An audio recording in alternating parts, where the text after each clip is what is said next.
ఉంది digitalpolicing.gov.in అనేసి మీరందరూ చెక్ చేసుకోండి. తెలియకపోతే ట్రైనింగ్స్ వాళ్ళు తీసుకోవాలి. డిజిటల్ పోలీసింగ్ అనేది ఇండియన్ గవర్నమెంట్ చట్టాలు వచ్చిన తర్వాత హైబ్రిడ్ సిస్టమ్ అనేది మొదలైంది. విట్నెస్లని అలానే అక్యూజ్లని కూడా వర్చువల్ మోడ్లో తీసుకోండి అని చెప్పేసి చాలా సందర్భాల్లో చెప్పింది. కాబట్టి కొన్ని సర్కమ్స్టాన్సెస్లో మేము కూడా అదే హైబ్రిడ్ సిస్టమ్ అమలు చేయండి. ఎందుకంటే ఇన్వెస్టిగేషన్ డిలే అవ్వకుండా మీకు ఇన్వెస్టిగేషన్ త్వరగా కావాలనుకున్నప్పుడు ఖచ్చితంగా మీరు ప్రెసెన్స్ అనేది మీకు ఆన్లైన్లో కూడా దొరుకుతుంది. ప్రీ షెడ్యూల్ అయిపోయింది కాబట్టి అని ఆ మోడ్ని మేము మీరు అడాప్ట్ చేసుకోండి, ఎక్సర్సైజ్ చేయండి అని చెప్పేసి కోరున్నాము.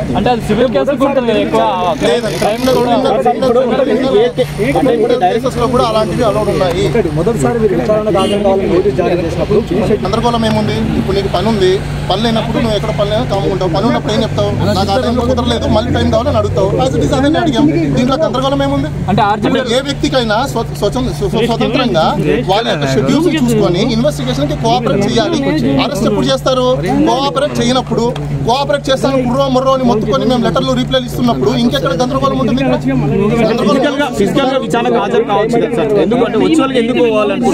మీరందరూ మీ మీడియా అందరికీ నేను కోరేది ఒకటే, ప్రజలకు మీరు కూడా చెప్పండి.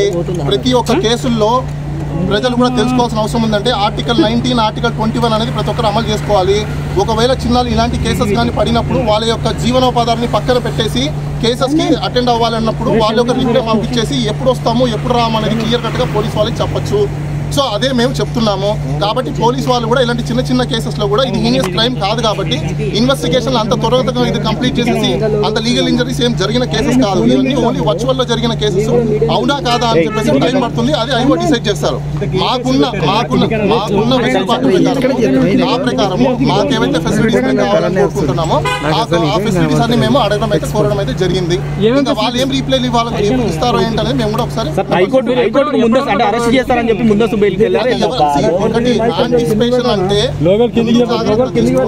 ఎవరైనా తీసుకుంటారు. కాబట్టి అదే విధంగా మేము కూడా ముందస్తు జాగ్రత్తలు మేము కూడా తీసుకుంటున్నాం. ఎందుకంటే పోలీసు వాళ్ళు ఎవరు ఇంకో విషయం, ఇప్పుడు ఇక్కడికి ఆంధ్ర పోలీసు వాళ్ళు వచ్చున్నారు. ఇది తెలంగాణ జ్యూరిస్డిక్షన్. పాస్పోర్ట్ లేకుండా అదే విధంగా లోకల్ ఇంటిమేషన్స్ లేకుండా ఏమీ లేకుండా డైరెక్ట్ గా పోలీసు ఎలా వచ్చేస్తుంది?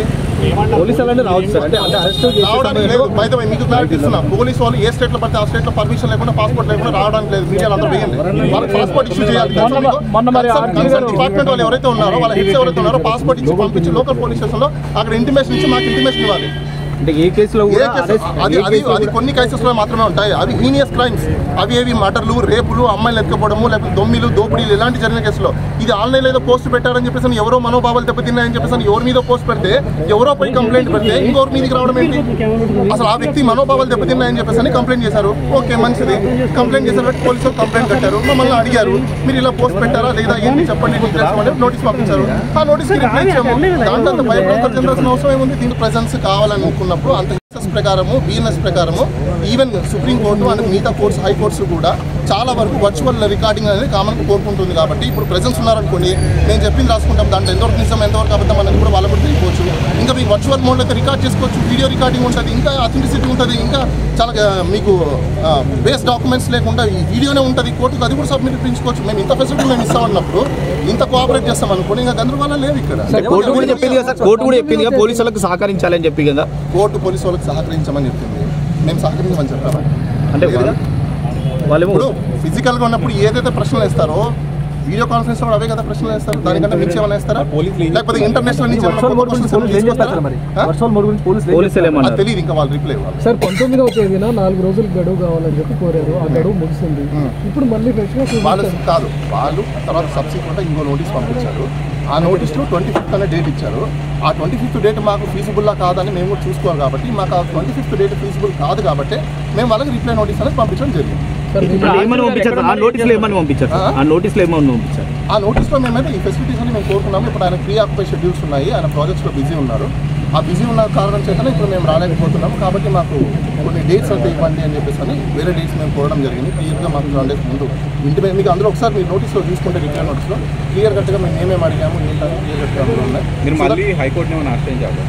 సో వాళ్ళ ఆన్సర్ ఇవ్వకుండా ఆర్జీ గారు ఎక్కడ ఉన్నారు, ఏం చేస్తున్నారు? ఆయన బిజీగా ఉన్నారు, ప్రాజెక్ట్స్లో బిజీగా ఉన్నారు. సార్ ఇప్పుడు ఏపీ పోలీసులు తెలంగాణ పోలీసులు తీసుకుంటున్నారు.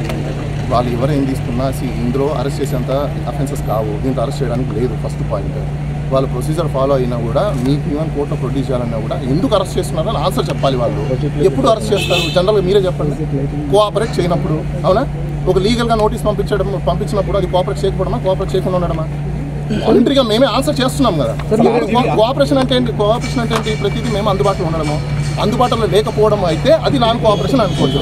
When we are cooperation then very is matter of arrest. చాలా సింపుల్ కేసులు అండి అవి. ఆన్లైన్లో ఏవో పోస్టులు పెట్టారు, ట్విట్టర్లో పోస్టులు పెట్టారు, ఫేస్బుక్లో పోస్టులు పెట్టారని చెప్పేసి పెట్టారు.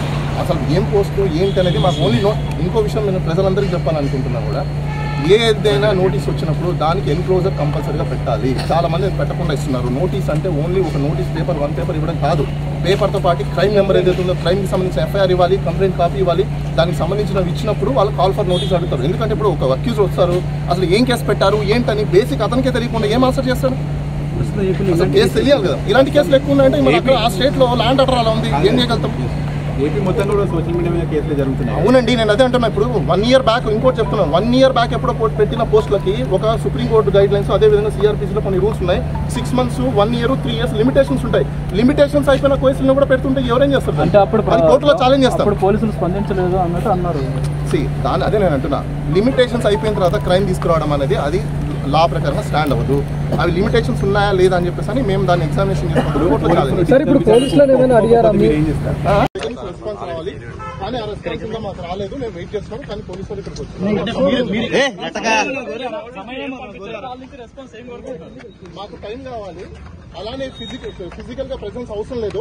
ఇప్పుడు డిజిటల్ ఇండియా వచ్చింది కాబట్టి, డిజిటల్ పోలీసింగ్ కూడా వచ్చింది కాబట్టి వర్చువల్ మోడ్ లో మాకు ఇవ్వండి. మేము వర్చువల్ లో మీకు ఇన్వెస్టిగేషన్ కి కోఆపరేట్ చేస్తామని చెప్పారు. తర్వాత మళ్ళీ ఎక్స్టెన్షన్ టైం కూడా అడిగే అవకాశాలు ప్రతి ఒక్కరికి ఉంటాయి కాబట్టి మేము ఎక్స్టెన్షన్ టైం కూడా అడిగాము. ఇది ప్రీ షెడ్యూల్ ఆయనకున్న ప్రాజెక్టుల రీత్యా మేము ఆయన షెడ్యూల్ తీసుకొని మేము టైమింగ్స్ అడగడం. హైకోర్టు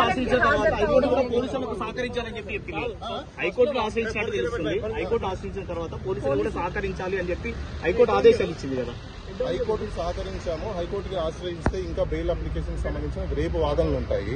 క్వాష్ పిటిషన్ కూడా మేము ఫైల్ చేస్తాము. అది కూడా హీరింగ్ క్వాష్ కొట్టేలేదు. అదే మీకు చాలా మంది తెలియదండి, క్వాష్ కొట్టలేదు. క్వాష్ కి ఇన్స్ట్రక్షన్స్ కి నోటీస్ కి పంపించింది. వాళ్ళ సైడ్ నుంచి కౌంటర్లు దాఖలా చేయాలి. దాన్ని కొట్టడం అన్నారు. దాన్ని కౌంటర్స్ వేసిన తర్వాత ఫైనల్ గా హీరింగ్ చేసి అసలు ఈ కేసు నిలబడతాదా లేదా అని చెప్పి తర్వాత చెప్తారు.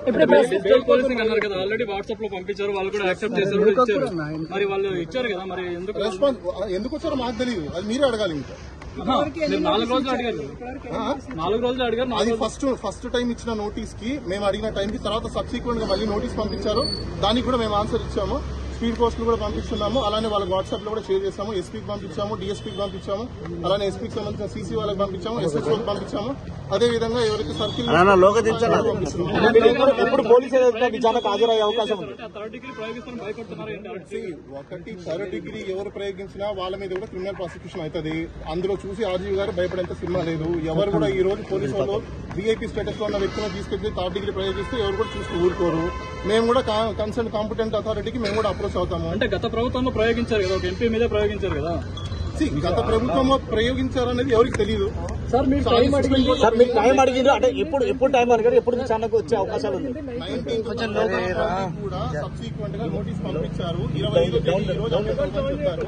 దానికి సంబంధించి మేము ఈ రోజు మార్నింగ్ వాళ్ళకి వాట్సాప్ లో పంపించాము, పోస్ట్ కూడా పంపించాము. డెలివరీ అవ్వడానికి